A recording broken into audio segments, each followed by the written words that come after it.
সরাইলে ধরন্তী খাল দখল করে অবৈধভাবে কোটি টাকার মাছ নিধন, বঞ্চিত মৎস্যজীবীরা। এহসানুল হক রিপন, সিনিয়র স্টাফ রিপোর্টার।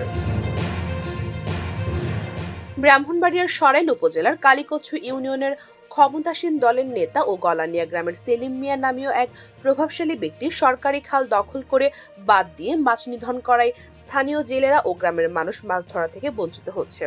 এ নিয়ে এলাকাবাসীর অভিযোগ রয়েছে। জানা যায়, উপজেলার কালীকচ্ছু ইউনিয়নের ধরন্তী ব্রিজের নিচে খালের অংশ সরকারি খাল অবৈধভাবে দখল করে বাঁধ নির্মাণ করে নিয়মিত মাছ ধরে যাচ্ছে।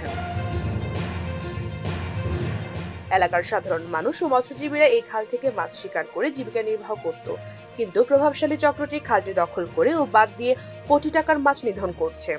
ফলে এলাকার মানুষ খালে মাছ নিধন করতে পারছেন না।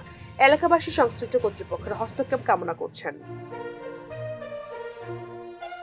নাম প্রকাশ না করার শর্তে ব্যক্তিরা বলেন, এই সরকারি খালে 10 বছর ধরে গ্রামের মানুষ মাছ ধরত। এখন জাল নিয়ে মাছ ধরতে গেলে তারা বাধাগ্রস্ত করে এবং এর পরিণতি ভালো হবে না বলে জানায়। তারা আরো বলেন, গত বছর থেকে গলানিয়ায় সেলিম এবং তার লাঠিয়াল বাহিনী একাই দখল করে ভোগ করছে। আমরা চাই গ্রামের মানুষ সবাই মিলে মাছ ধরবে, এটা উন্মুক্ত চাই। অভিযোগ বিষয়ে জানতে চাইলে সেলিম মিয়া সাংবাদিকের ক্যামেরার সামনে বক্তব্য দিতে অনীহা প্রকাশ করেন। এ বিষয়ে জানতে চাইলে সরাইল থানার ভারপ্রাপ্ত কর্মকর্তা বলেন, লিখিত অভিযোগ পেলে তাদের বিরুদ্ধে আইনগত ব্যবস্থা নেওয়া হবে। এ বিষয়ে সরাইল উপজেলা নির্বাহী অফিসার বিষয়টি তদন্তপূর্বক যথাযথ ব্যবস্থা নেওয়া হবে বলে জানান।